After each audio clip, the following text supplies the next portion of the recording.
Assalamualaikum warahmatullahi wabarakatuh.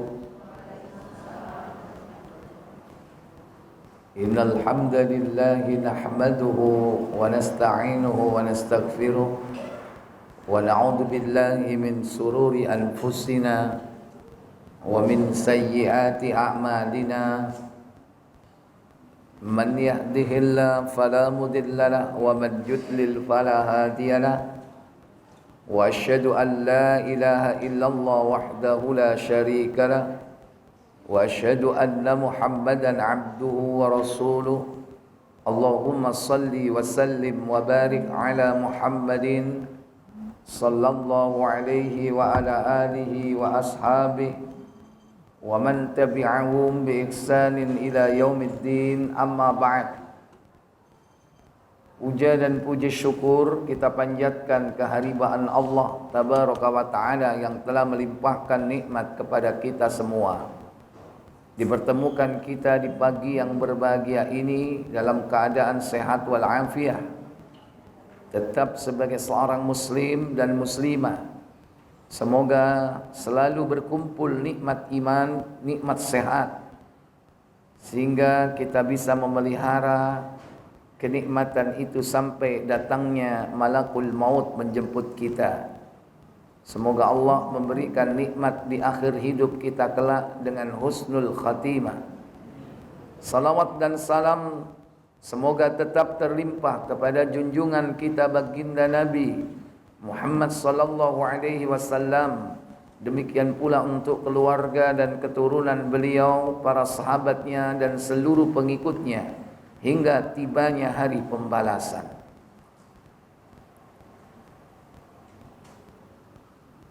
Bapak Ibu, saudara-saudari yang dirahmati Allah, melanjutkan pembahasan perjalanan akhirat sampai kepada fase yaumul hisab, hari penghisapan. Secara bahasa, hisab itu artinya perhitungan. Berarti yaumul hisab, hari perhitungan. Maksudnya bahwa manusia akan dihitung amal perbuatannya atau diperhitungkan segala perbuatannya saat dia di dunia. Dan yaumul hisab ini terjadi setelah manusia dikumpulkan di padang mahsyar. Di antara yang menyebutkan hisab sebagai perhitungan atau yaumul hisab, hari perhitungan, di antaranya dalam surat Shad, surah 38 ayat yang ke-16. Allah Jalla wa Ala berfirman, "Wa qalu rabbana ajjil lana qittana qabla yaumil hisab."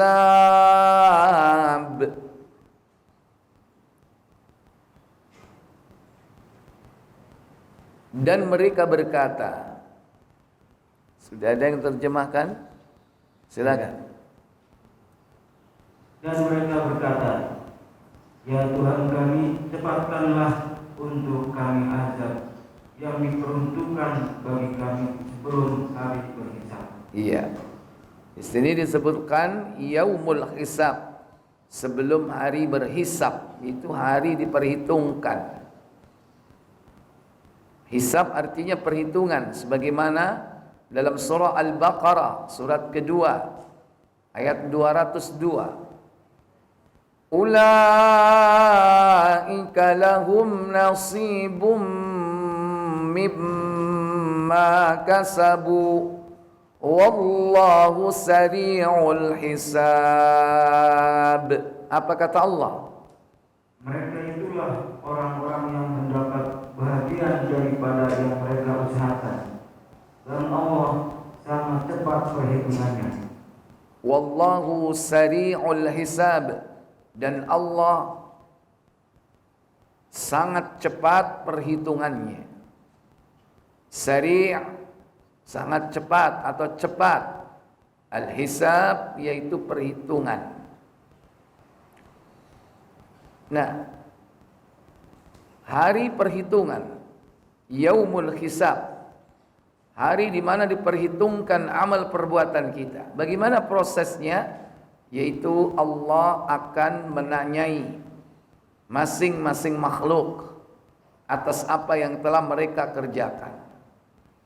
Jadi ditanyai satu-satu tentang seluruh syariat yang Allah tetapkan, sudahkah dijalankan? Tentang larangan-larangan yang manusia dilarang melakukannya, sudahkah dijauhi?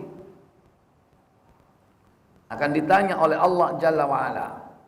Makanya secara istilah hisab atau perhitungan itu yakni proses bagaimana Allah menanyakan tentang segala amal perbuatannya.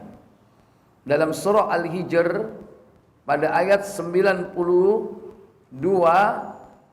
dan juga 93 Allah Jalla wa'ala berfirman, "Fa wa rabbika lanas'alannahum ajma'in amma kanu ya'malun." Apa katanya? Maka demi Rabbmu, kami pasti akan menanyai mereka semua tentang apa yang telah mereka kerjakan dahulu. Fa wa rabbika, maka demi Rabbmu, lanas'alannahum ajma'in, kami pasti akan menanyai mereka semua, semua manusia, bahkan semua jin, karena keduanya ini yang terkena beban taklif. Maka semua ditanyai tentang apa? Amma kanu ya'malun, yaitu tentang apa yang telah mereka kerjakan dahulu ketika hidup di dunia. Di surah yang lain Al-Haqqah pada ayat 18 Allah Jalla wa'ala berfirman, "Yawma idzin tu'raduna la takhfa minkum khafiyah." Apa kata Allah? Pada hari itu kamu dihadapkan kepada Rabbmu, tiada sesuatu pun dari keadaanmu yang tersembunyi. Yauma idzin, pada hari itu, tu'raduna, kalian dihadapkan kepada Allah tabaraka wa taala, karena Allah langsung menjadi hakim tertinggi, qadhi rabbul jalil. Maka manusia akan ditanya langsung oleh Allah tabaraka wa taala. La takhfa minkum khafiyah, tidak ada sesuatu pun dari keadaan kalian yang tersembunyi bagi Allah tabaraka wa taala. Kemudian unsur-unsur hisab. Ada muhasib. Siapa muhasib? Orang yang menghisab, yang membuat perhitungan. Itu muhasib. Yang kedua muhasab. Muhasab siapa? Orang yang diperhitungkan. Orang yang diperhitungkan. Yang ketiga, proses hisab itu bagaimana? Yang keempat, kitab catatan amal. Ada pemberian kitab catatan amal atau rapot. Nanti kelihatan di situ isinya biru atau merah. Kitab catatan amal. Yang kelima, ada saksi. Kenapa dihadirkan saksi? Karena untuk menegakkan hukum itu ada beberapa syarat. Pertama, kalau ada bukti baru ditegakkan hukum. Yang kedua, adanya pengakuan. Dia mengaku, maka ketika itu termasuk melanggar syariat, maka dia harus mengakuinya. Kalau ingin ditegakkan syariat itu dan bersih darinya, dari segala dosa-dosa tersebut. Yang ketiga yaitu adanya saksi. Ada bukti, ada pengakuan, ada saksi.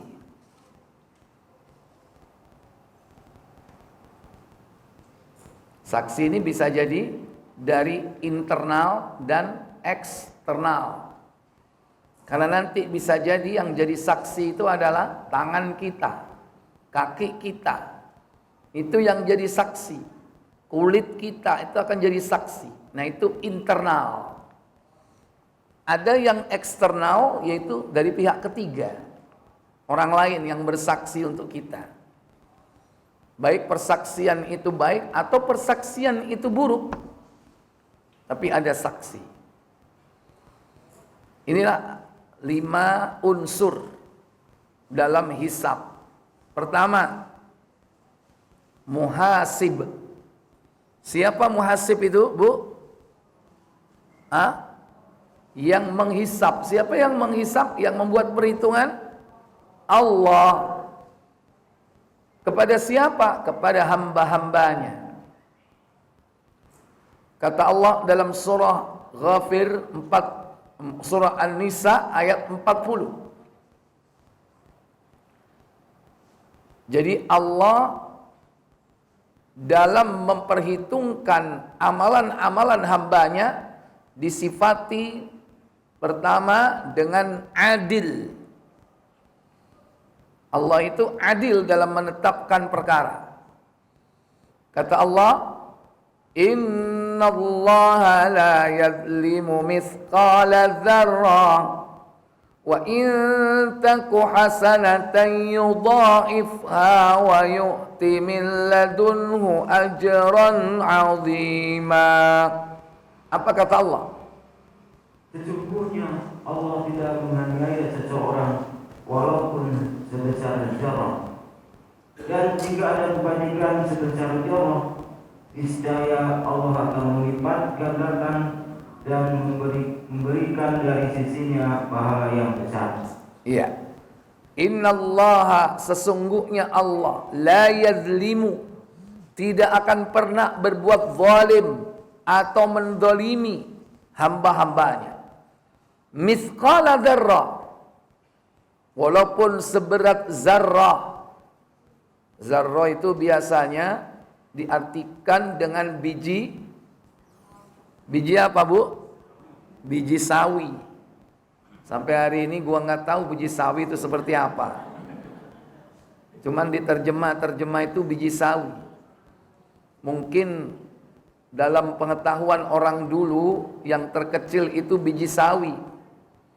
Tapi sekarang sudah berubah. Yang terkecil dalam sebuah materi itu molekul. Berubah lagi, ditemukan. Yang paling kecil dalam sebuah materi itu adalah atom. Ternyata atom bisa dibagi lagi. Di dalamnya ada apa? Ada elektron, muatan negatif. Ada proton, muatan positifnya. Yang seimbang antara proton dan elektron. Ternyata ada inti atom yang disebut neutron. Nanti bisa jadi akan dibagi-bagi lagi sesuai dengan perkembangan teknologi untuk mendeteksi bagian terkecil dari sebuah benda atau materi. Artinya ayat ini menjelaskan bahwa Allah tidak sedikit pun mendolimi hambanya. Wa in taku hasanatan, dan jika dia berbuat baik, yudha'ifha, Allah akan melipat gandakan. Justru kalau orang berbuat baik dilipat gandakan oleh Allah. Mulai dari 10 sampai 700. Seperti orang yang berinfak di jalan Allah, diberikan oleh Allah pelipat gandaan pahala, bukan pelipat gandaan duit, tapi pahala. Bahkan Allah melipat gandakan pahala orang-orang yang beriman itu bighairi hisab, tanpa batas, unlimited, suka-suka Allah. Wa yu'ti min ladunhu ajran 'azima, dan memberikan dari sisinya pahala yang besar. Jadi Allah gak mungkin mendolimi hamba-hambanya, karena dialah Allah yang akan menjadi hakim tertinggi di akhirat, memutuskan segala perkara manusia. Yang kedua, dalam surah Al-Kahfi ayat 49, kata Allah, وَوُضِعَ الْكِتَابُ فَتَرَى الْمُجْرِمِينَ مُشْفِقِينَ مِمَّا فِيهِ وَيَقُولُونَ يَا وَيْلَتَنَا مَا لِهَذَا الْكِتَابِ لا يغادر صغيرة ولا كبيرة إلا أحصاها ووجدوا ما عملوا حاضرا ولا يظلم ربك أحدا. Apa kata Allah? Dan diletakkanlah kitab, lalu kamu akan melihat orang-orang bersalah ketakutan terhadap apa yang tertulis di dalamnya. Dan mereka berkata, aduhai celaka kami, kitab apakah ini yang tidak meninggalkan yang kecil dan tidak pula yang besar, melainkan yang catat semuanya. Dan mereka dapati apa yang telah mereka kerjakan ada tertulis, dan Tuhanmu tidak menganiaya seorang jua pun. Iya. Wa wudi'al kitabu, dan diletakkanlah kitab. Fataral mujrimina musyfiqina, lalu kalian akan melihat orang-orang yang berdosa, mereka ketakutan, mimma fihi, terhadap apa yang ada di dalam, yakni catatan itu. Wa yaqulun, dan mereka berkata, ya wailatana ma li hadzal kitabi la yughadiru saghiratan wala kabiratan illa ahsaha. Kitab apa ini yang tidak meninggalkan yang kecil maupun yang besar, melainkan ia tercatat semuanya. Wa wajadu ma amilu hadira, dan mereka dapati apa yang telah mereka kerjakan ada tertulis dalam kitab itu. Nah, kemudian intinya adalah wala yadlimu rabbuka ahada. Sekali-kali Rabbmu tidak akan pernah menganiaya seorang jua pun.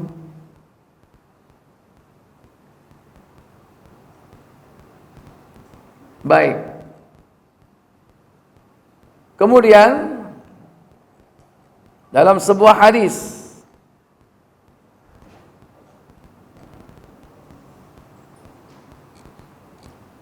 menyebutkan bahwa kitab itu ditulis oleh dua malaikat,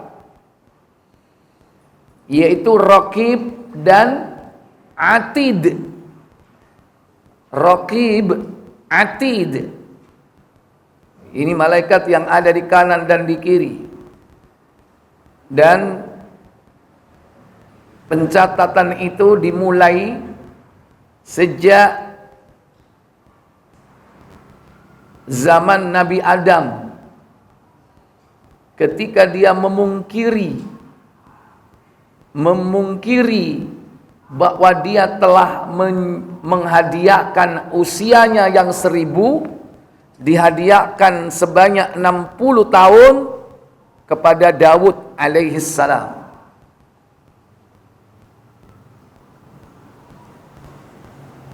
Ketika malaikat datang pada saat usia 940 tahun, maka Adam menolak. Kenapa engkau datang tergesa-gesa? Bukankah usiaku 1000 tahun? Sementara Adam sudah tahu kalau saat itu Adam usianya berapa? 940. Kata malaikat, bukankah usiamu sudah kuhadiahkan kepada anak keturunanmu? Jadi ketika Allah memperlihatkan anak keturunan Adam itu, ada yang hitam, ada yang putih, ada yang gelap, ada yang bercahaya. Nah, ada di antara keturunan Adam itu yang paling bercahaya. Kira-kira siapa? Hah? Nabi siapa? Allah memperlihatkan keturunan dari Nabi Adam. Ada yang gelap, ada yang hitam, ada yang bercahaya. Tapi ada di antara mereka yang bercahaya yang paling cemerlang cahayanya. Siapa dia? Halo? Nabi Muhammad. Yang lain? Yusuf. Lah paling ganteng ya. Hah? Nabi siapa, Bu? Ngacung dulu. Udah urut aja. 25 nabi habis kok. Di sini orangnya 50. Urut mulai depan nanti nggak dapat. Ngacung siapa yang tahu? Ngacung dulu, Bu. Siapa dari yang bicara yang barusan jawab itu? Lah iya, siapa itu? Ada suara tapi nggak ada orang. Siapa? Iya, siapa yang ngomong itu dari tadi? Daud aja. Nabi Daud, saya Butini, misalnya begitu loh. Siapa yang jawab Nabi Daud tadi? Tadi yang jawab Bu Endang yang jawab.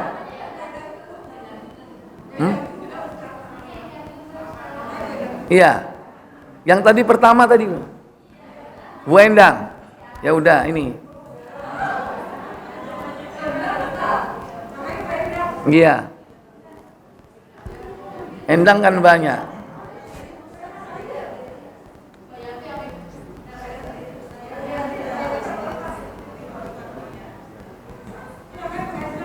Iya.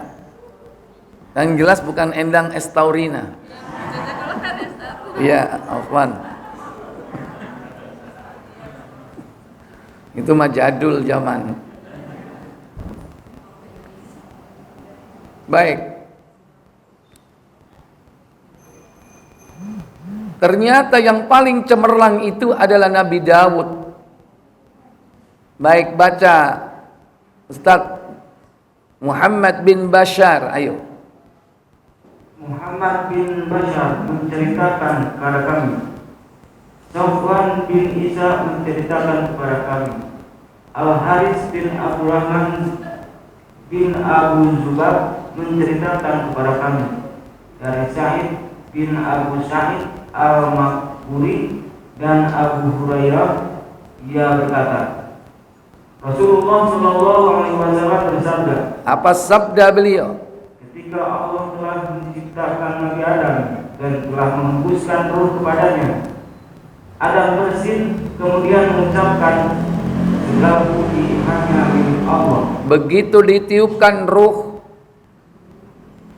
Adam bangkit dari kematian, hidup. Pertama yang terjadi adalah Nabi Adam bersin, hasying.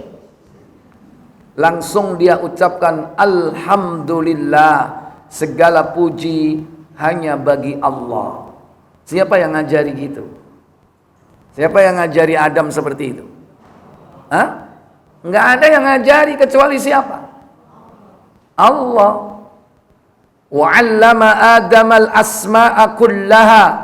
Allah telah mengajarkan Adam itu nama-nama seluruh benda. Kalau seluruh benda itu diajarkan oleh Allah, demikian pula ilmu tentang din agama. Bahkan Allah menjadikan Adam itu mengatakan kalimat itu. Padahal kapan ngajarin yang sebelumnya mati kok? Berbentuk tembikar ya, tanah liat yang sudah terbentuk kering karena dibiarkan Allah beberapa waktu sehingga menjadi kering kayak tembikar. Kemudian ditiupkan ruh, bangunlah dia. Begitu bangun langsung mengucapkan bersin dan memuji Allah. Gini. Berarti pada saat itu alat pernafasannya aktif, berjalan. Dan biasanya orang bersin itu karena di hidungnya ada apa? Ada benda asing. Entah itu apa ataupun virus, ya kan? Bersin. Dengan bersin itu merupakan proses untuk melenyapkan benda-benda asing yang ada dalam hidung atau alat pernafasannya. Kemudian Nabi Adam mengucapkan Alhamdulillah. Adam memuji Allah dengan izin siapa? Biiznillah, itu dengan izin Allah. Kemudian apa jawab Allah? Lanjut. Tuhan Adam kemudian berfirman kepadanya, semoga Allah merahmatimu wahai Adam. Yarhamukallah. Semoga Allah merahmatimu ya Adam. Berarti etika bersin dan menjawab orang yang bersin dan memuji Allah itu awal muasal sejarahnya dari siapa dan siapa? Adam dan Allah. Kemudian apa kata Allah? Pergilah menuju para malaikat, yaitu menuju sekelompok malaikat yang di antara mereka ada yang sedang duduk-duduk. Katakanlah olehmu, semoga keselamatan bagimu. Iya. Maka Adam pun pergi menuju kepada malaikat yang sedang berkumpul, ada berdiri, ada yang duduk. Lantas diucapkan oleh Adam, Assalamualaikum. Ini salam pertama yang diucapkan Adam kepada selain Adam, karena saat itu belum ada manusia lain. Yang ada adalah para malaikat. Kemudian mereka menjawab apa? Mereka kemudian menjawab, bagimu juga keselamatan dan rahmat Allah. Malaikat pun menjawab, Wa'alaikassalamu warahmatullahi. Dijawab oleh malaikat dengan lebih panjang.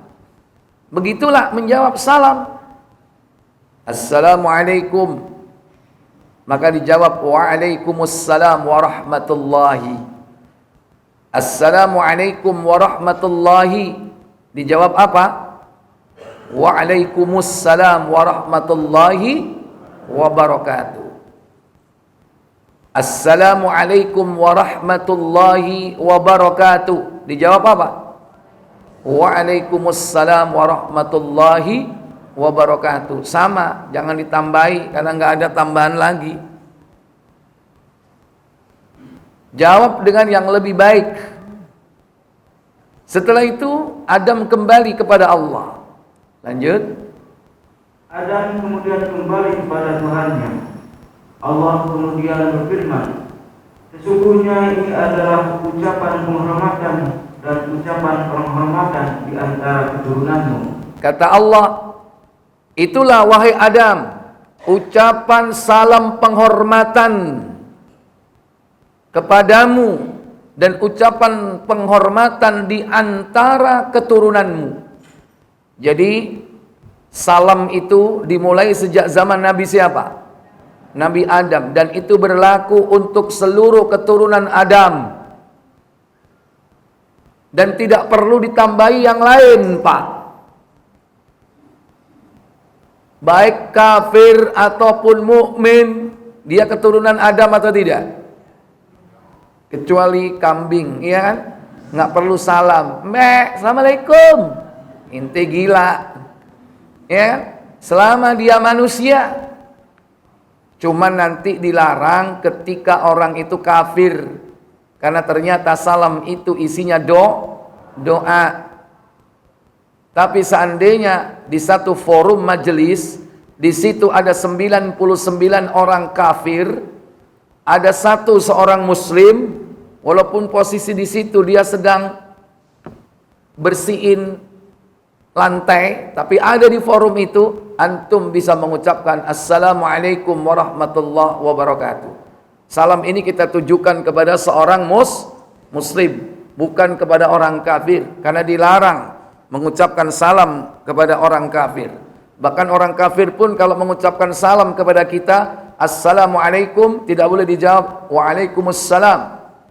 Cukup waalaikum. Salamnya tidak boleh untuk dia. Assalamualaikum, alaikum, atau waalaikum. Salam sejahtera buat kalian, kata orang kafir. Waalaikum, lu juga. Jawabannya gitu. Waalaikum, lu juga. Lu juga apa? Lu juga manusia kok. Lu juga makan nasi, iya kan? Itu. Tidak layak mendapatkan waalaikum assalam, waalaikumsalam. Karena assalam itu doa. Karena assalam itu nama Allah, salah satu asmaul husna. Tidak layak bagi mereka. Nah, kalau kita sesama muslim, kita menjawab lebih baik. Kalau kita mengucapkan salam di forum umum heterogen, maka tetap tidak berubah, nggak perlu ditambah-tambah. Waalaikumsalam, assalamualaikum warahmatullahi wabarakatuh. Salam sejahtera buat kita semua. Nggak perlu. Cukup assalamualaikum warahmatullahi wabarakatuh. Sudah ditetapkan oleh Allah sejak zaman Adam. Dan ini salam anak keturunannya. Yang merasa menjadi anak keturunannya, mestinya ini yang dilakukan. Apalagi ditambah yang lain. Hum pilahum ta'id apa? Nggak tahu tambah-tambah lagi apa tuh ya. Cukup salam aja yang diajarkan Allah kepada Adam. Lalu Allah berfirman, lanjut. Allah selalu berfirman kepada Adam sementara kedua tangannya terkepal. Pilihlah olehmu manakah di antara kedua yang engkau kehendaki. Iya. Allah berfirman kepada Adam, sementara kedua tangan Allah terkepal, pilihlah olehmu wahai Adam, mana kedua tangan yang kau kehendaki. Ini menunjukkan bahwa Allah punya sifat zat. Allah punya wajah, Allah punya tangan, Allah punya kaki, Allah punya betis, Allah punya telapak kaki. Tapi Ahlus Sunnah wal Jamaah mengimaninya sebagaimana yang disebutkan dalam Quran dan Sunnah. Dengan 4 kaidah. Laisa lahu ta'til, tidak boleh ditiadakan sifat itu. Sebagaimana kelompok Jahmiyah yang meniadakan seluruh sifat Allah. Sebagaimana kelompok Asy'ariyah menerima sebagian sifat, menolak sebagian sifat, sehingga dibatasi sifat-sifat tertentu saja. Tidak menerima semua sifat. Demikian pula yang kedua, walaisa lahu ta'wil, tidak boleh mentakwil, memalingkan artinya. Kalau wajah ya wajah, tangan ya tangan. Wajah jangan dipalingkan artinya sebagai kemuliaan. Tangan dipalingkan artinya dengan kekuasaan. Tangan diartikan kekuasaan, padahal tangan ya tangan Allah. Demikian pula sifat-sifat yang lain. Sifat zat maupun sifat perbuatan. Istawa, bersemayam, ya bersemayam. Jangan dipalingkan istaula. Istaula berkuasa. Tidak boleh memalingkan makna. Itulah kelompok Mu'tazilah dan juga dari kalangan Qadariyah. Wala tamsil. Yang ketiga kaidahnya apa? Tidak boleh diserupakan dengan makhluk. Sekalipun tangan ada kaki, jangan kau bayangkan seperti tanganmu. Kau bayangkan seperti kakimu atau kaki makhluk ciptaan Allah. Tidak. Tidak boleh menyerupakan. Bahkan yang keempat, wala takyif. Tidak boleh menanyakan hakikatnya. Bertanya tentang hakikatnya. Seperti apa sifat-sifat Allah itu. Wajahnya, tangannya, kakinya. Bertanya tentang itu tidak boleh.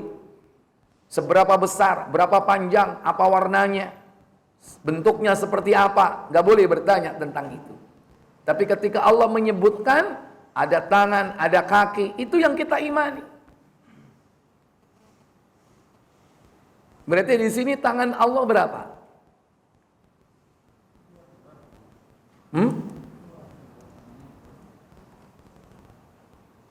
Pilihlah olehmu manakah di antara keduanya yang engkau kendaki. Berarti dua. Hal itu sebagaimana firman Allah tabaraka wa ta'ala di dalam surah Al-Maidah, buka surah yang kelima pada ayat yang ke-64. Allah Jalla wa Ala berfirman,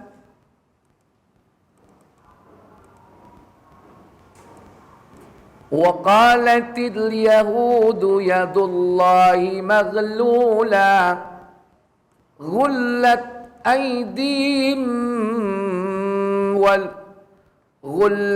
أَيْدِيهِمْ وَلُعِنُوا بِمَا قَالُوا بَلْ يَدَاهُ مَبْسُوطَتَانِ يُنْفِقُ كَيْفَ يَشَاءُ.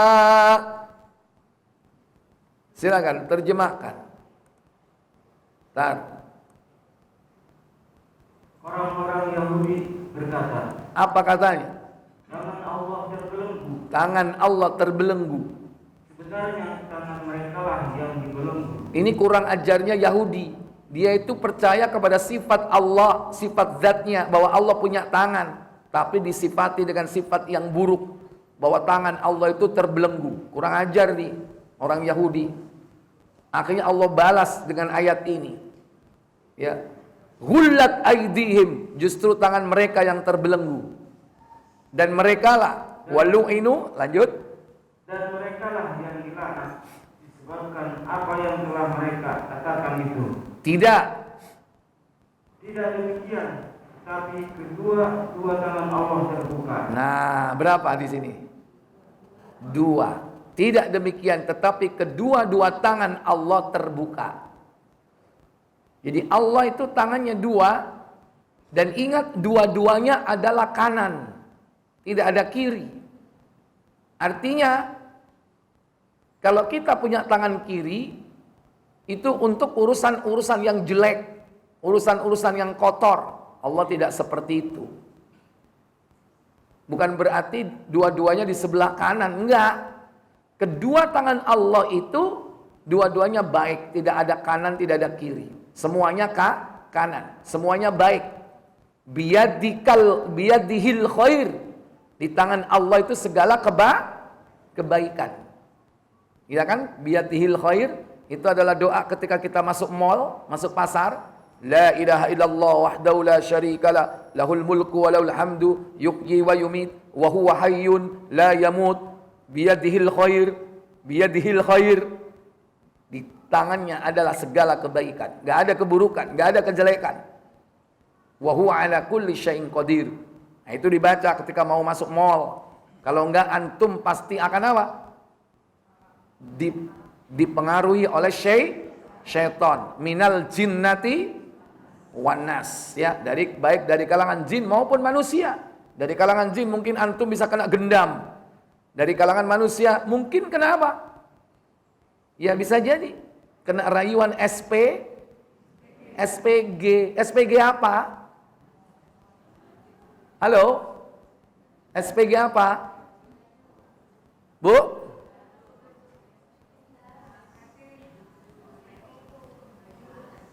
Ya. Kok lain ya? Jawabannya Pak, kena rayuan SPG apa Pak? Hah? Mobil.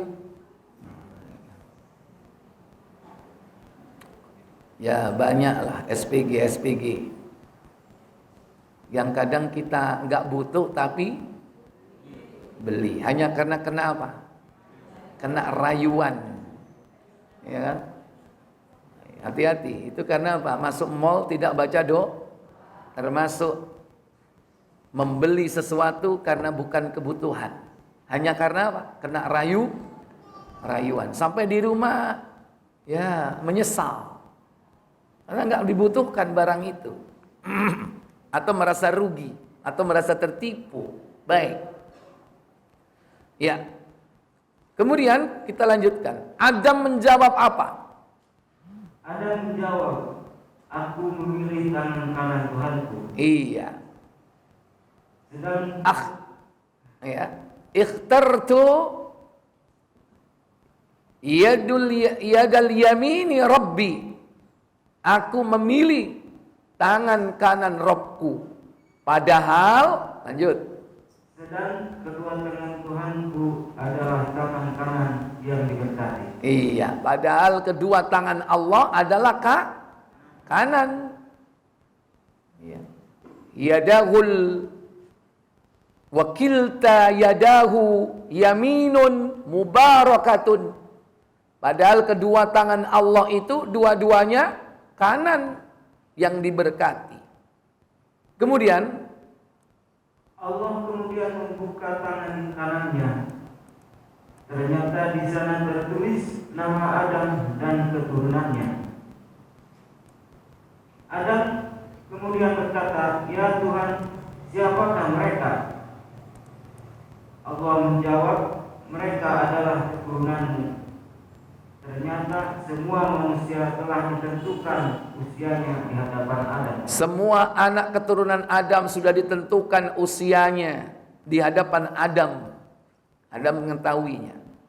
Ternyata di antara mereka keturunan Adam ada seorang lelaki yang paling bersinar di antara mereka, atau termasuk orang paling bersinar di antara mereka. Adam bertanya, "Ya Tuhan, siapa orang ini?" Man huwa ya Allah? Siapakah wahai Allah yang paling bersinar itu? Apa jawab Allah?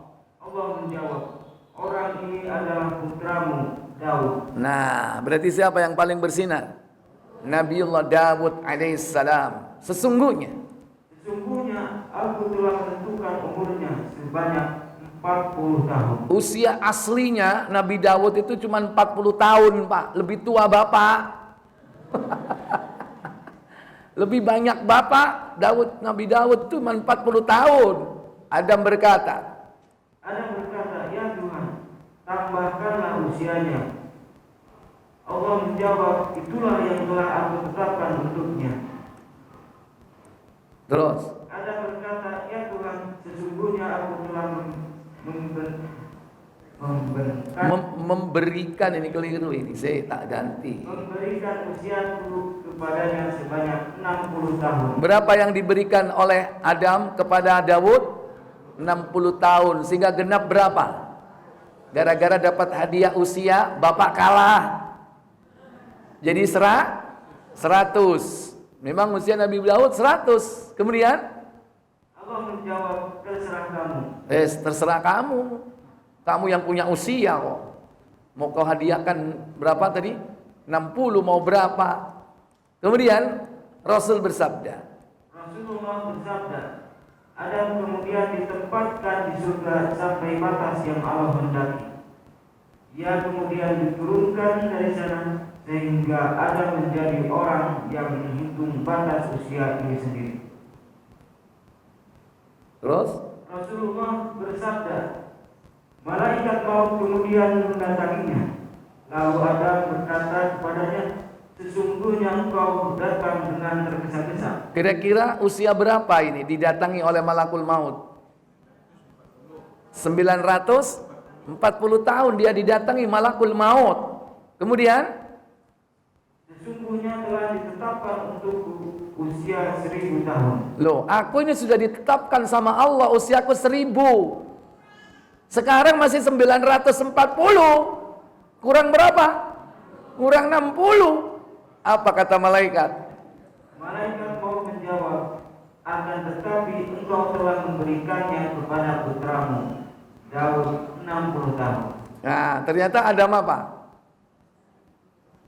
Adam, lanjut. Adam pun kemudian mengingkari, sehingga keturunannya pun mengingkari. Seperti ente, gampang ingkar. Gara-gara bapak moyangnya mengingkari, keturunannya juga mengingkari. Ya kan? Padahal sudah makan ngomongnya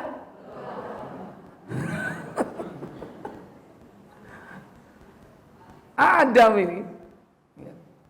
Ini berarti apa ini? Sifat turunan ini. Ya. Gara-gara itulah kemudian apa ketetapan Allah? Rasul bersabda. Rasulullah bersabda, sejak hari itulah malaikat diperintahkan untuk mencatat semuanya dan menyaksikan. Nah, sejak saat itulah kemudian Allah perintahkan malaikat untuk hadir mencatat seluruh perbuatannya, yang baik maupun yang buruk. Allah hadirkan Raqib dan Atid, dan juga malaikat yang menjadi saksi nanti yang hadir di akhirat di padang mahsyar. Gara-gara kelakuan Adam nih, bapak moyang kita. Karena dia mengingkari kalau dia sudah memberikan usianya berapa? 60. Makanya antum kalau ada apa-apa itu mesti dicatat. Ya kan? Kalau enggak mesti enggak akan diakui. Enggak akan diakui, makanya dicatat. Dan Allah memerintahkan kita terutama ketika bermuamalah. Apa bermuamalah? Yaitu utang piutang itu dicatat. Jangan mentang-mentang, oh ini teman dekat gua, mungkin nggak mungkin dia ingkar, ya kan? Belum tentu. Adam aja mengingkari, ya kan? Apalagi anak turunannya. Nah ini, catat walaupun itu orang dekat kita, walaupun saudara kita, walaupun dengan siapa. Kalau itu apa? Muamalah hutang piutang. Kalau jual beli cash nggak masalah, ya kan? Langsung serah terima, ijab qabul. Kalau utang piutang ini kan, belinya tidak secara tunai. Nah ini. Nah disinilah nanti akan diwujudkan di akhirat, dihadirkannya yakni apa? Catatan amal dan para saksi. Baik. Kita lanjutkan. Di dalam surah 41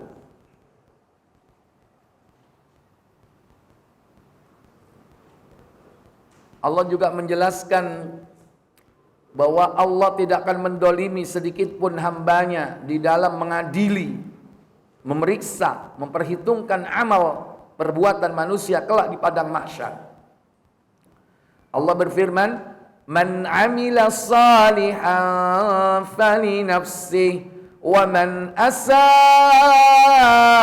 fa 'alaiha wa ma rabbuka bidzallamin lil 'abid." Apa kata Allah? Barang siapa yang mengerjakan amal yang soleh, maka pahalanya untuk dirinya sendiri. Dan barang siapa mengerjakan perbuatan jahat, maka dosanya untuk dirinya sendiri. Dan sekali-kali tidaklah Rabbmu menganiaya hamba-hambanya. Iya.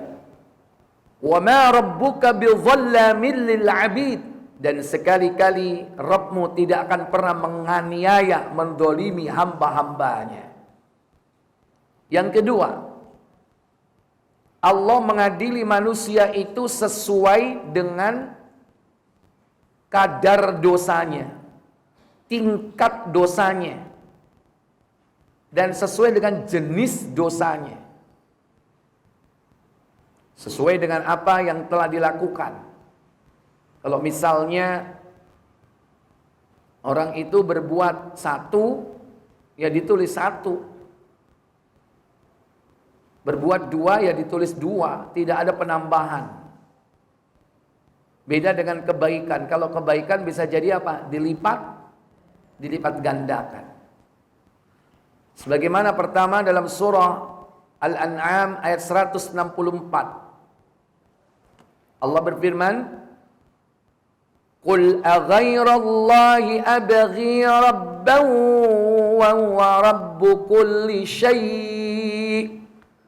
ولا تكسب كل نفس إلا عليها ولا تزر وازرة وزر أخرى ثم إلى ربكم مرجعكم فينبئكم بما كنتم فيه تختلفون." Apa kata Allah? Katakanlah, apa yang aku akan mencari Tuhan selain Allah, padahal Dia adalah Tuhan bagi segala sesuatu. Dan tidaklah seorang membuat dosa melainkan kemudaratannya kembali kepada dirinya sendiri. Dan seorang yang berdosa tidak akan memikul dosa orang lain. Kemudian kepada Tuhanmu-lah kamu kembali, dan akan diberitakan kepadamu apa yang kamu perselisihkan. Iya. Wala taziru waziratu wizra ukhra. Dan tidaklah seorang berbuat atau membuat dosa melainkan kemadharatannya akibat dari perbuatan dosa itu kembali kepada dirinya sendiri, nggak akan menimpa orang lain, Pak. Perbuatan dosa yang dilakukan oleh seorang, dia akan menimpa dirinya sendiri. Dan Allah dan seorang yang berdosa tidak akan memikul dosa orang yang lain.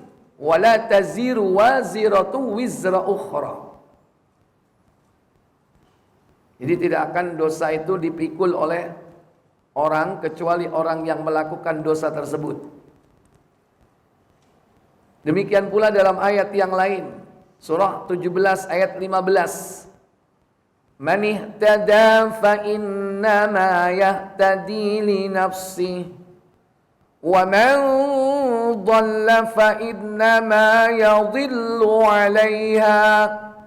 ولا تزر وازرة وزر أخرى وما كنا معذبين حتى نبعث رسولا. Apa kata Allah? Barang siapa yang berbuat sesuatu dengan hidayah Allah, maka sesungguhnya dia berbuat itu untuk keselamatan dirinya sendiri. Dan barang siapa yang sesat, maka sesungguhnya dia tersesat dan bagi kerugian diri sendiri. Dan seseorang yang berdosa tidak dapat memikul dosa orang lain. Dan kami tidak akan mengazab sebelum kami mengutus seorang rasul. Iya. Wa man dhalla, dan barang siapa yang sesat, fa innama yadhillu 'alaiha, maka sesungguhnya dia tersesat bagi kerugian dirinya sendiri. Sekalipun nanti bisa berdampak kepada orang lain, tapi pasti orang yang melakukannya akan mendapatkan dosa. Baik dosa perbuatannya sendiri, bisa jadi ditambah nanti dengan yakni perbuatan dosa orang lain itu. Kemudian dalam surah 53 ayat 41, "Tsumma yujzahul jazaa'al awfa", yang artinya kemudian akan diberi balasan kepadanya dengan balasan yang paling sempurna. Ya, Allah membalas perbuatan manusia di dunia itu dengan sempurna nanti ketika di mana? Di akhirat. Kalau di dunia ini balasannya nggak sempurna. Nanti di akhirat Allah sempurnakan. Kata Allah dalam surah Ali Imran pada ayat 185, "Kullu nafsin dha'iqatul maut Wa innama tuwaffawna ujurakum yawmal qiyamah. Faman zuhziha 'anil nari wa udkhilal jannata faqad faz. Wa mal hayatud dunya illa mata'ul ghurur. Apa kata Allah? Tiap-tiap yang berjiwa akan merasakan mati. Dan sesungguhnya pada hari kiamat sajalah disempurnakan pahalamu. Barang siapa dijauhkan dari neraka dan dimasukkan ke dalam surga, maka sungguh ia telah beruntung. Kehidupan dunia itu tidak lain hanyalah kesenangan yang memperdayakan. Iya.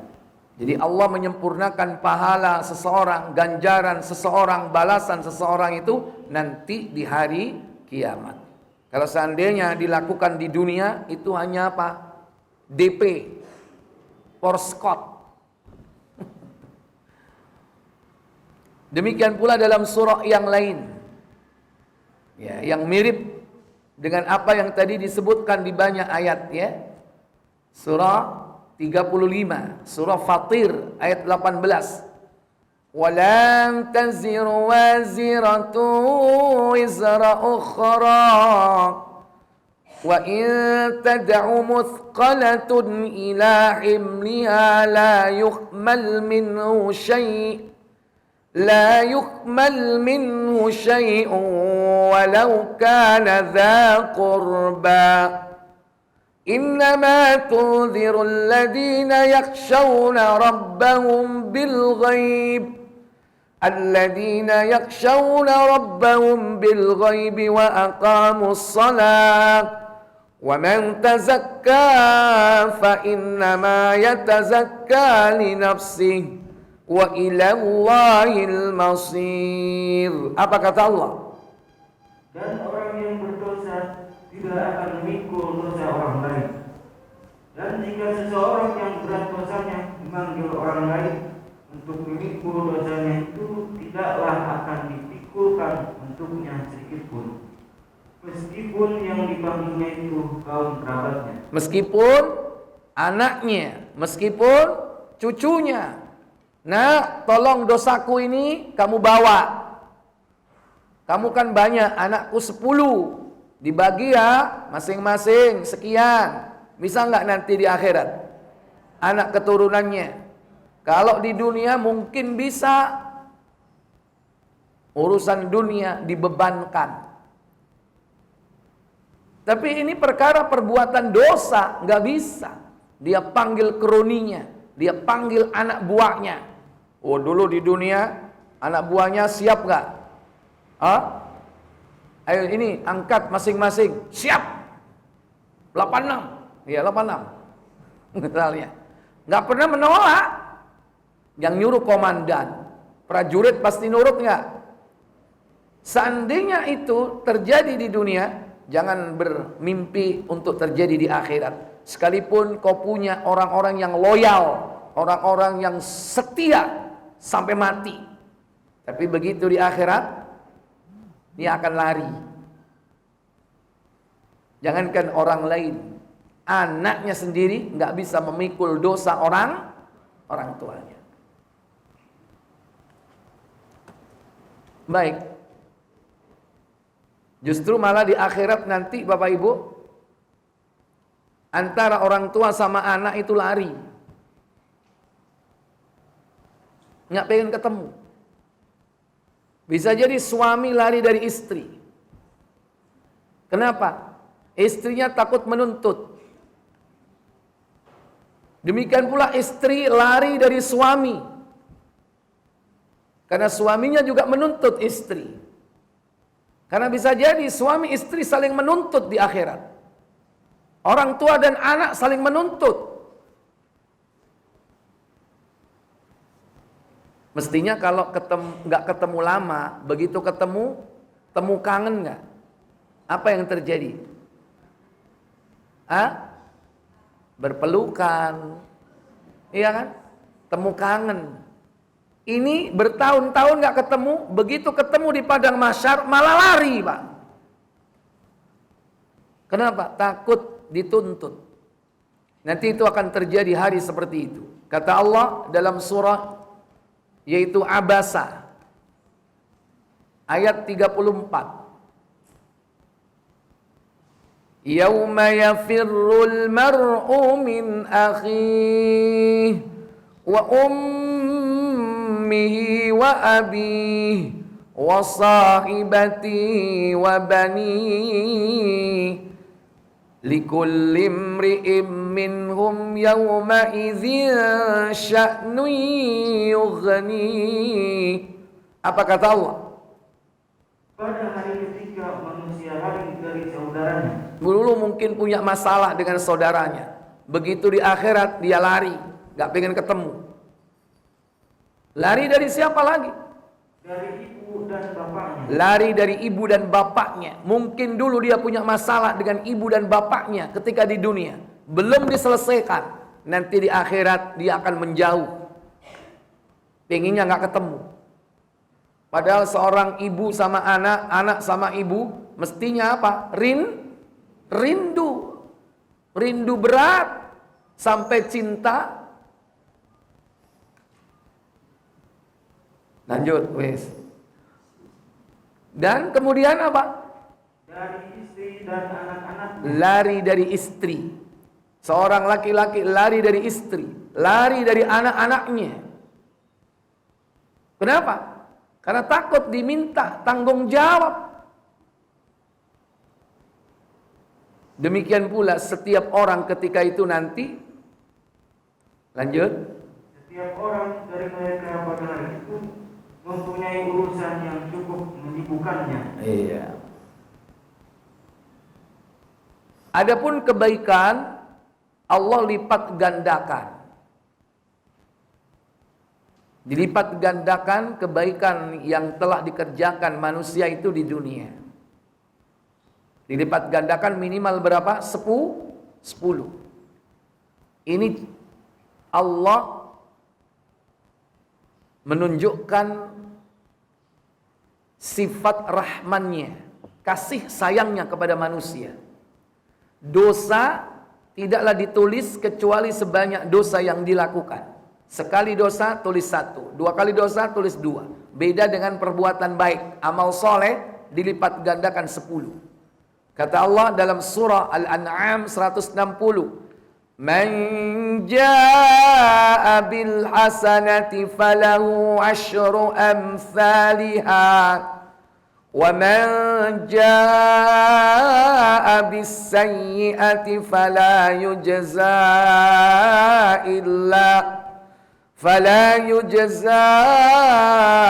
illa mithlaha wa hum la yuzlamun. Apa kata Allah? Barang siapa membawa amal yang baik, maka baginya pahala 10 kali lipat amalnya. Dan barang siapa yang membawa perbuatan jahat, maka dia tidak diberi pembalasan, melainkan seimbang dengan kejahatannya.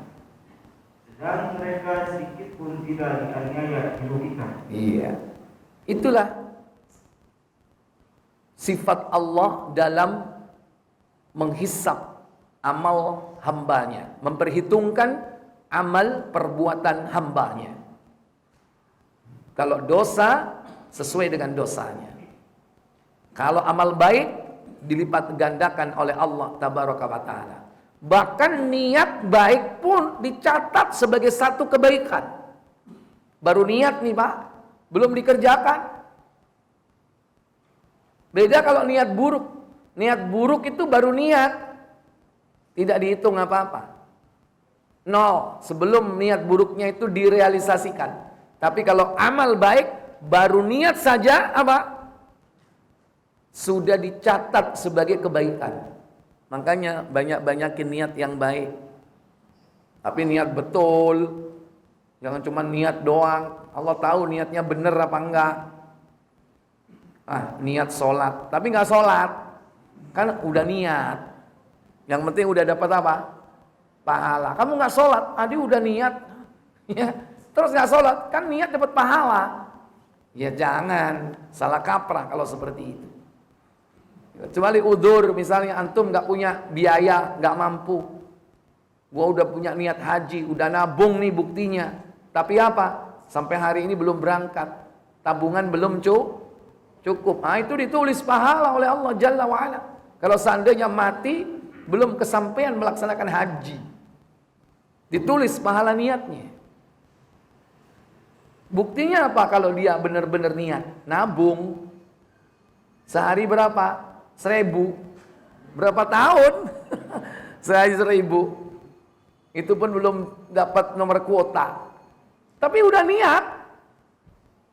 Cari kaleng, ditulis tabungan haji. Tiap hari 1.000, mampunya 1.000. Niat itu. Puasa juga begitu. Niat puasa, walaupun siangnya batal gara-gara ada traktiran, iya kan? Ya, tadi udah sahur Senin. Hari Kamis sudah sahur. Tahu kalau dengar bakal ditraktir, cuman pura-pura gak dengar dia. Tapi tetap puasa. Begitu siang benar rezeki datang. Batal lah puasanya. Tapi udah niat. Apa bukti niat dia? Sahur. Tidak sekedar niat aja. Dan barang siapa berniat untuk kebaikan tetapi tidak melaksanakannya, maka dicatat satu kebaikan baginya. Ini terdapat dalam hadis Muslim yang panjang, saya potong di sini. Ya. Kemudian berikutnya, mengganti keburukan dengan kebaikan. Allah itu bisa menghapus dosa-dosa. Artinya apa? Nanti ketika diinterogasi, ditunjukkan dosanya, kemudian dihapus. Inilah maha kasih sayangnya Allah Jalla wa'ala kepada hambanya. Syaratnya apabila dia melakukan dosa dan dia bertobat ketika di dunia, nanti catatan amalnya itu akan dihapus. Ya. Kata Allah Jalla wa'ala dalam surah Al-Furqan, yaitu surah yang ke-25 pada ayat 68 sampai 71. Walladzina la yad'una ma'allahi ilahan akhar wa la yaqtuluna an-nafsa allati harrama Allahu illa bil haqqi wa la yaznun. وَمَنْ يَفْعَلْ ذَلِكَ يَلْقَى أَثَامًا. Ayo. Dan orang-orang yang tidak menyembah Tuhan yang lain beserta Allah dan tidak membunuh jiwa yang diharapkan Allah membunuhnya kecuali dengan alasan yang sah, dan tidak berzina. Barang siapa yang melakukan yang demikian itu, وَمَنْ يَفْعَلْ ذَلِكَ, barang siapa yang melakukan yang demikian itu, maksudnya berbuat syirik, membunuh jiwa yang diharamkan Allah, dan berzina, maka niscaya, apa kata Allah? Niscaya dia mendapat pembalasan dosanya. Iya, balasan dosanya itu bisa ditegakkan di dunia berupa hukum syariat. Yang membunuh diqisas, itu balasan di dunia, maka dosanya diampuni. Yang berzina dirajam, itu balasan di dunia. Setelah itu di akhirat dia tidak disiksa. Tapi kalau tidak ditegakkan di dunia, kata Allah, yudha'af lahul 'adzabu yaumal qiyamati wa yakhlud fihi muhana. Apa kata Allah? Akan dilipat gandakan azab untuknya pada hari kiamat, dan dia akan kekal dalam azab itu dalam keadaan terhina. Kecuali bagi siapa? Mungkin yang dulu dia pernah lakukan, pernah membunuh, pernah berzina, pernah minum khamr, pernah berjudi, pernah sumpah palsu, dosa-dosa besar dilakukan, maka Allah tidak akan menyiksa kelak di akhirat. Bagi siapa? Pada ayat 70, illa man taba wa amana wa amila amalan salihan fa ulai yubaddilullahu sayyiatihim hasanat Apa kata Allah Jalla wa Ala? Kecuali orang-orang yang bertaubat, beriman dan mengerjakan amal soleh, maka itu kejahatan mereka diganti Allah dengan kebaikan. Iya. Kecuali orang-orang yang bertobat, beriman, mengerjakan amal soleh, maka kejahatan yang pernah dilakukan itu diganti oleh Allah dengan kebaikan. Ya, ini maha kasih sayangnya Allah tabaraka wa ta'ala. Makanya kalau kita habis melakukan perbuatan dosa, ikuti dengan apa? Dengan kebaikan. Ya, di sini disebutkan kecuali orang yang bertobat, beriman, mengerjakan amal soleh. Ini rumusnya di sini. Taubat, beriman, mengerjakan amal kebaikan.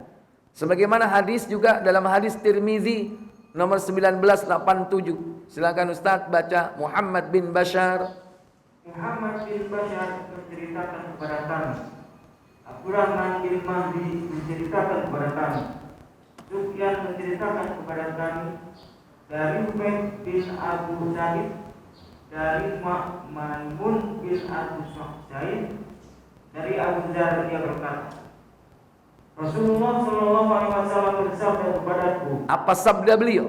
Bertakwalah engkau kepada Allah dimanapun engkau berada. Ittaqillah haitsuma kunta. Bertakwalah kalian kepada Allah dimanapun kau berada. Terus?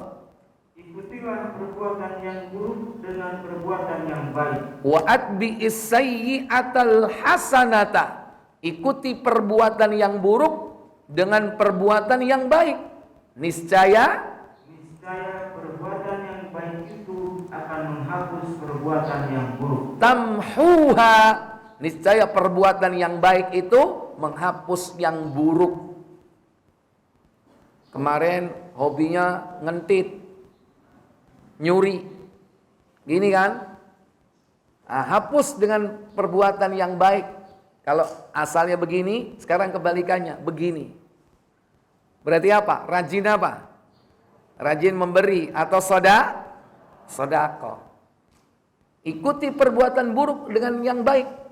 Niscaya yang buruk itu akan dihapus dengan yang baik itu tadi. Atau perbuatan baiknya menghapus yang buruk. Dulu suka ngomong kotor, ya kan? Yang disebut macam-macam. Nah, sekarang bertobat, beriman, dan mengganti dengan perbuatan yang baik. Apa? Banyak-banyak apa lisannya? Berzikir, membaca Al-Quran. Ya. Kemarin-kemarin yang disebut guguk. Ya kan? Tahu guguk? Scooby-Doo. Ya. Dikit-dikit Scooby-Doo. Ya. Ini setelah tobat, ini ucapannya. Lawannya apa?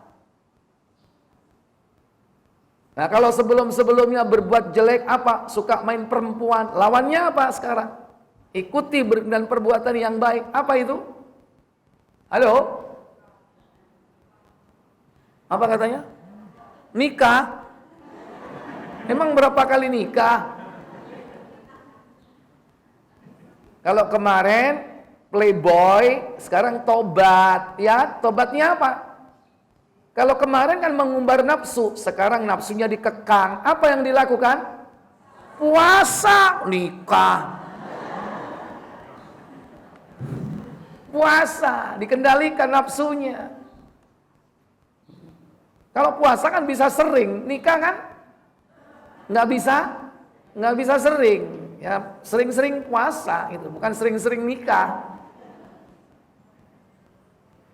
Ikuti perbuatan burukmu dengan perbuatan yang baik, niscaya yang baik itu akan menghapus yang buruk. Dan lanjut.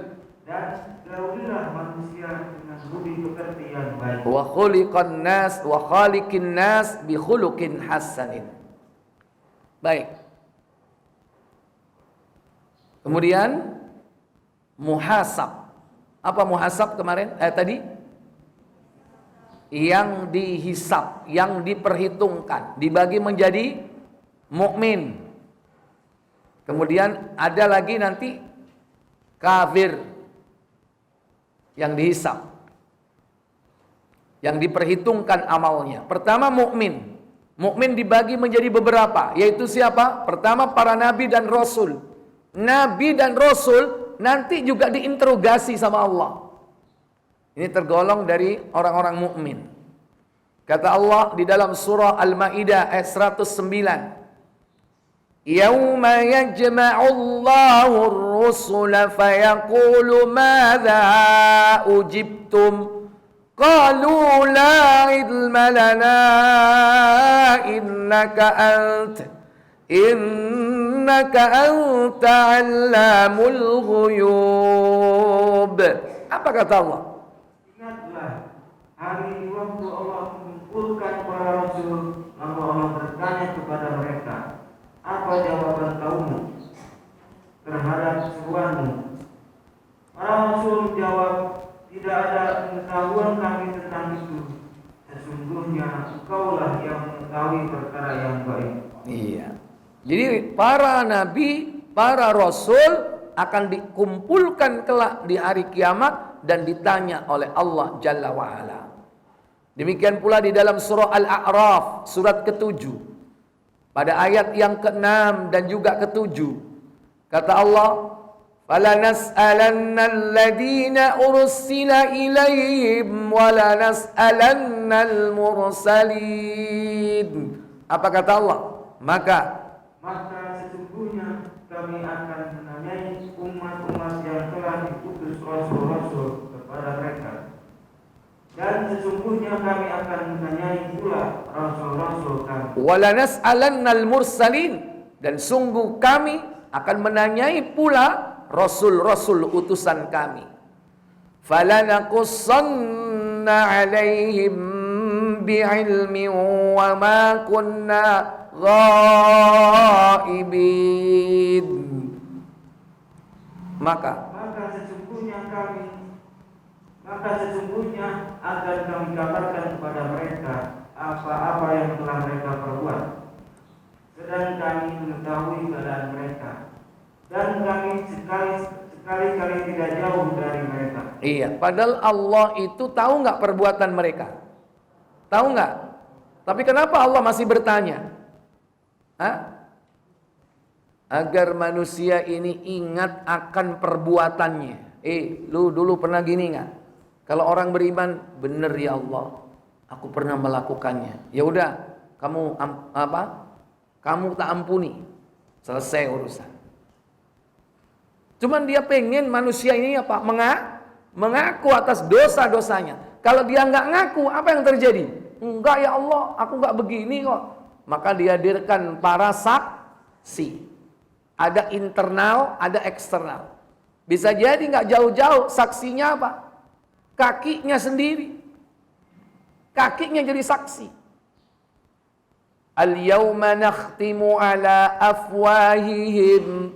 Pada hari ketika mulut-mulut mereka dikunci. Wa tukallimuna aydihim. Tangan-tangan mereka berbicara. Wa tashhadu arjuluhum. Kaki-kaki mereka menjadi saksi. Bima kanu yaksibun. Surat apa Bapak Ibu? Ngacung Pak. Yasin 100. Makanya konsentrasi. Ya kan?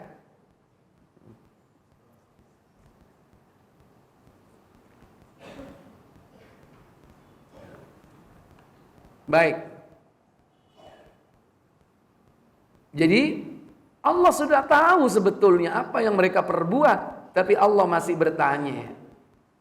Yang kedua, di samping untuk menguji apakah manusia itu akan mengaku atas perbuatannya, inilah cara Allah tabaraka wa taala untuk menegakkan keadilan dengan sebuah pertanyaan. Bahwa memang betul-betul Allah mewujudkan apa yang dijanjikan. Allah akan menanyai mereka. Dan betul-betul diwujudkan. Seandainya Allah tidak mengadili mereka, asal semua dimasukkan surga, bisa nggak? atau dimasukkan ke neraka, bisa nggak? Hak Allah, suka-suka Allah. Allah kan punya sifat apa? Al-Jabbar. Apa Al-Jabbar? Memaksakan kehendak. Allah itu memaksakan kehendak. Allah punya sifat Al-Mutakabbir. Apa Al-Mutakabbir? Sombong. Allah itu sombong nggak? Sombong. Itu jubah Allah, makanya kita nggak boleh memakainya. Allah punya hak prerogatif, apa yang dilakukan Allah itu pasti benar. Tapi Allah disifati dengan yang maha adil. Tentu Allah akan menegakkan keadilan itu. Tidak sewenang-wenang, artinya berbuat zalim. Ya. Tentu nama-nama Allah itu semua dalam rangka untuk yakni menegakkan sifat-sifat Allah yang hak, yang adil, yang bijaksana dan maha pengasih dan penyayang. Itu mewujudkan kasih sayangnya Allah Tabaraka wa Ta'ala. Tidak serta-merta manusia dimasukkan ke dalam surga dan neraka tanpa melalui proses pengadilan. Baik. Demikian pula Rasul sallallahu alaihi wasallam akan ditanya. Sebagaimana dalam hadisnya, ketika Rasul Haji Wada, beliau mengatakan kepada para sahabat, antum tas'aluna anni, kalian akan ditanya tentang diriku. Ini disampaikan oleh Rasulullah ketika Haji Wada, beliau saat berkhutbah, khutbah Arafah. Antum tas'alu anni, kalian akan ditanya tentang diriku. Famal jawab, kemudian apa jawabmu? Kemudian para sahabat mengatakan, engkau telah menunaikan, menyampaikan risalah ini kepada kami, kata sahabat. Kami bersaksi, kata sahabat, bahwasanya engkau telah menyampaikan risalah itu kepada kami, telah menunaikan tugasmu, dan telah memberikan nasihat kepada kami. Jadi Nabi mengatakan, antum tas'aluna anni, fama antum qailun. Kemudian mereka menjawab, nashhadu annaka qad ballaghta wa addaita wa nasahta. Kami menjadi saksi bahwa engkau telah menyampaikan risalah, bahwa engkau telah menunaikan tugas, dan engkau telah menasihati kami. Lalu kemudian Nabi mengatakan, faqala bi isba'ihi as-sababa yarfa'uha ila as-sama', beliau mengacungkan telunjuk jarinya, wa yanqutuha ila nas, dan menunjuk kepada manusia ketika itu, dan mengatakan, Allahumma shhad, Allahumma shhad, Allahumma shhad, salasa marrat, diulang sebanyak 3 kali. Wahai Allah, saksikanlah. Wahai Allah, saksikanlah. Wahai Allah, saksikanlah. Ini banyak ini, ribuan orang ini yang ikut Rasulullah ketika Haji Wada, dan beliau khutbah di hadapan mereka. Nabi mengatakan, kalian akan ditanya tentang diriku. Berarti semua akan ditanya tentang Rasulullah, baik dimulai di alam barzakh sampai nanti di akhirat.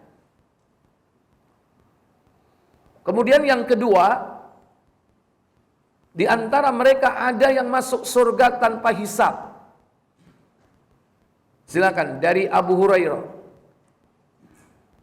Dari Abu Hurairah radhiyallahu anhu bahwa Nabi sallallahu alaihi wasallam bersabda. Apa sabda beliau? 70.000 orang dari umatku masuk surga tanpa hisab, tanpa perhitungan amal. Seseorang berkata, wahai Rasulullah, berdoalah kepada Allah semoga Dia berkenan menjadikanku bagian dari mereka.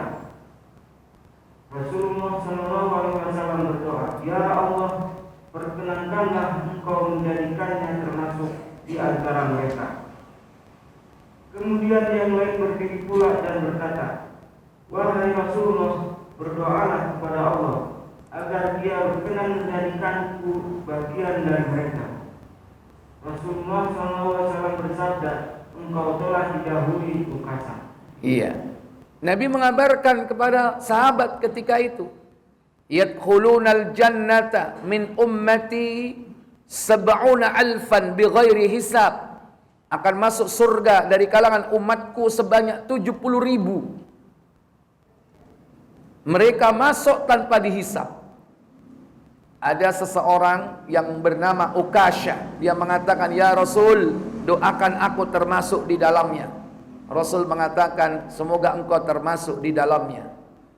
Kemudian yang kedua, ada yang mengatakan, juga aku Rasul doakan. Nabi mengatakan, kau kedahuluan Ukasha. Seandainya Nabi mengatakan, semoga kau juga masuk ke dalam surga tanpa hisab. Bisa nggak seandainya Nabi mengatakan begitu? Bisa. Tapi Nabi tentunya mendoakan sesuai dengan track record perjalanan hidup orang yang bersangkutan. Dan Nabi tidak menyakiti hatinya. Kalau kau nggak pantas, ya, mungkin barangkali kalau kita Ukasha yang pertama tadi, Ukasha pantas, kalau kau nggak pantas saya doakan karena apa? Selama ini kelakuanmu nggak sesuai. Nabi nggak mungkin menyakiti hati umatnya seperti itu. Nabi mengucapkan dengan bahasa apa? Yang lembut, dengan bahasa kiasan. Kau kedahuluan Ukasha. Kalau seperti itu, dia nggak akan minta lagi. Mungkin barangkali dianggap cuma satu kesempatan atau kuotanya cuma satu, ya kan? Padahal seandainya Nabi berdoa untuk masing-masing sahabat bisa. Yang satu minta, saya Rasul, saya Rasul doain, saya Rasul, kan gitu kan modelnya kalau zaman sekarang. Saya Rasul, rebutan semua. Ya sudah, kamu siapa namanya? Sudah, kamu siapa? Ayo tak doakan. Enggak. Jadi Nabi itu mendoakan sesuai dengan siapa orang yang minta itu. Ketika Ukasha yang mengacungkan tangan, pantas orang ini, saya doakan dia masuk surga. Dan ternyata Pak, dalam perjalanan hidupnya Ukasha ini mati syahid. Cocok nggak masuk surga tanpa hisab? Cocok, karena Rasulullah tahu bagaimana sikap perjalanan hidup Ukasha, bagaimana semangat juang dia, bagaimana pengorbanan dia, tahu Rasulullah. Makanya akhirnya perjalanan hidupnya sampai pada akhirnya dia mati syahid di dalam pertempuran. Maka pantas dia masuk surga tanpa hisab. Kira-kira kalau antum pengen nggak masuk surga tanpa hisab? Pengen dong. Tapi cuma 70.000 kuotanya. Kira-kira dapat nggak? Halo? Iya. Tapi ada apa namanya? Ada kabar gembiranya. Baik, baca di Tirmidzi, Hasan bin Arafah. Silakan. Hasan bin Arafah menceritakan kepada kami, Ismail bin Ayas menceritakan kepada kami, dari Muhammad bin Ziyad al-Hani, dia berkata, aku mendengar Abu Umamah berkata, aku mendengar Rasulullah SAW bersabda. Apa sabda beliau? Tuhanku telah berjanji kepadaku untuk memasukkan umatku sebanyak 70.000 orang tanpa hisab dan siksa. Iya, sedikit atau enggak 70.000? Sedikit, ya kan? Itu kena sahabat aja udah habis. Antum enggak bakal kebagian. Tapi ada kabar gembiranya. Lanjut. Bersama setiap 1.000 orang terdapat 70.000 orang. Nah, pertama kabar gembiranya. Setiap 1.000 orang diikuti oleh 70.000 orang. Dan tadi 70.000, ya kan? Setiap 1.000 berarti ada berapa bagian? Ada 70 bagian. Nah, 70 itu 70 ini diikuti oleh 70.000. Coba 70 kali 70.000 berapa? 4.900.000. Itu kloter kedua. Kloter pertama 70.000. Kloter kedua yang diikuti setiap 1.000 itu 70.000, berarti 4.900.000. Kira-kira masuk enggak antum? Enggak dapat, ya. tabi'in, tabi'ut tabi'in yang jihad membela agama banyak sekali. Tapi kabar gembira berikutnya apa? Dan 3 genggaman dari genggamannya. Dan 3 kali dari genggaman tangan Allah. Jadi Allah ngambil satu genggam 3 kali, bluk, masuk surga. Ambil lagi, bluk. Ambil lagi, bluk. Pertanyaannya, berapa sekali genggam tangan Allah? Iya kan? Kira-kira antum genggaman yang keberapa?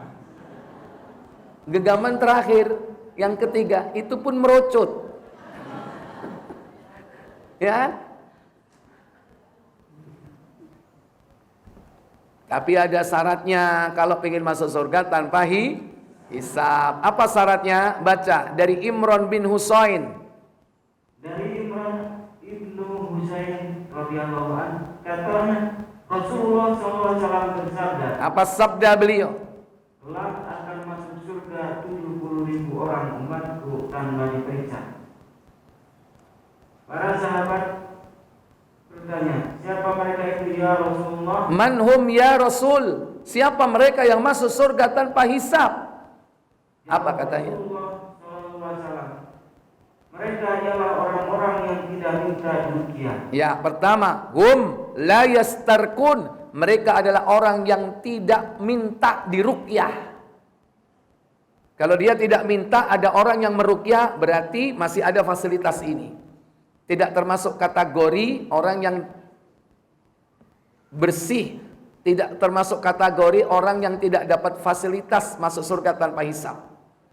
Kenapa? Karena dia diruqyah tanpa permintaan. Yang dimaksud di sini adalah diruqyah tapi karena dia sendiri minta, tolong dong gua diruqyah. Kenapa? Gua nggak kuat nih, perut gua disantet. Ya kan? Nah, itu berarti minta diruqyah. Nah, itu hilang fasilitas masuk surga tanpa hisab. Orang yang minta, yang tidak minta diruqyah, maka dia orang yang apa? Mendapatkan fasilitas itu. Artinya fasilitas masuk surga tanpa hisabnya masih ada, nggak hangus. Yang kedua, tidak mempercayai suara burung atau toyur. iya, wala yatatayyarun, tidak percaya kepada suara burung. Toyur dari kata toyrun, toyrun itu burung. Tatoyur itu mempercayai suara burung. Dulu mempercayai burung kalau terbang ke kanan itu berarti pertanda baik, terbang ke kiri pertanda buruk. Itu yang dilakukan oleh musyrik Quraisy. Ada lagi suara burung, mungkin burung-burung tertentu, burung gagak, burung hantu. Nah, sekarang berkembang bukan hanya burung tapi tokek, tok-tok teke, kaya, tokek miskin, kaya miskin. Begitu miskin tokeknya berhenti. Rasain karena percaya miskin bener, ya kan? Nah, bukan hanya percaya kepada suara-suara binatang, termasuk percaya kepada khurafat, takhayyul. Contoh, angka sial. Angka berapa? 13. Di Kelapa Gading ini ada nggak nomor rumah 13? Halo? Rumahnya siapa? Ada? Di mana, Pak? Di sini, Pak. Nah, itu benar itu. Nggak percaya. Tapi coba gedung-gedung yang tinggi bertingkat di Jakarta. Ada nggak lantai 13? Ya, karena kalau di jumlah 4, 1, 3, 4, lantai 4 nggak ada. Ya kan? Nggak ada. Karena itu tatoyur.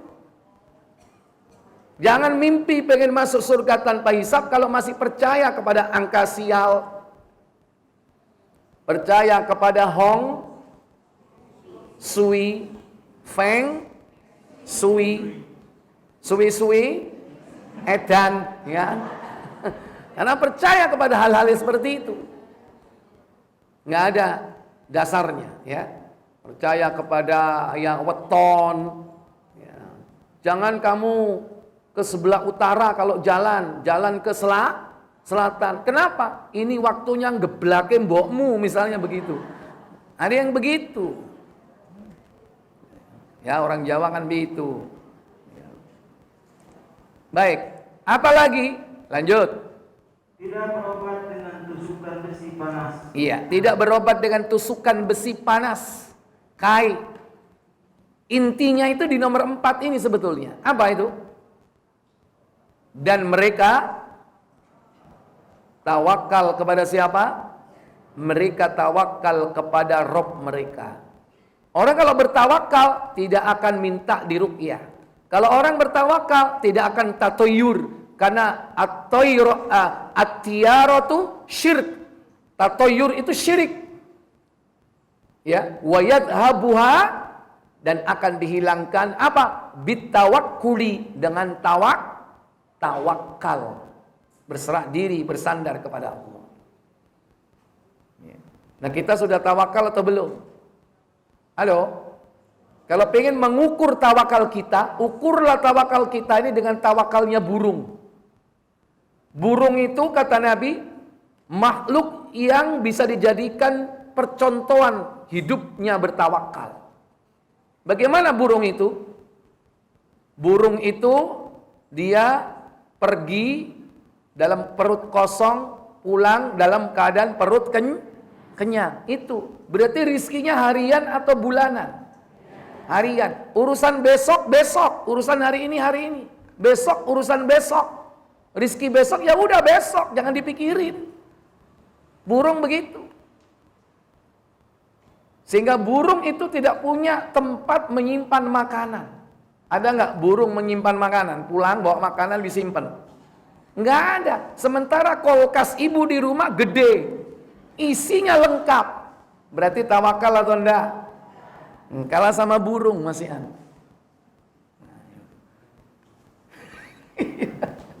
Ikhwatal iman azani Allah wa iyyakum. Jadi seperti itulah keadaan. Jadi manusia kelak di akhirat ada yang masuk surga tanpa hisab, tapi syarat-syaratnya dipenuhi. Baik para ibu saudari sekalian, karena sudah lewat jam 10, insyaallah ibu masih banyak kegiatan yang harus dilaksanakan. Saya cukupkan sampai di sini sementara tidak ada pertanyaan. Semoga bermanfaat. Nanti kita lanjutkan pada pertemuan yang akan datang insyaallah. Kita tutup kafarat majlis. Subhanakallahumma wa bihamdik asyhadu an la ilaha illa anta astaghfiruka wa atubu ilaik. Wassalamualaikum warahmatullahi wabarakatuh.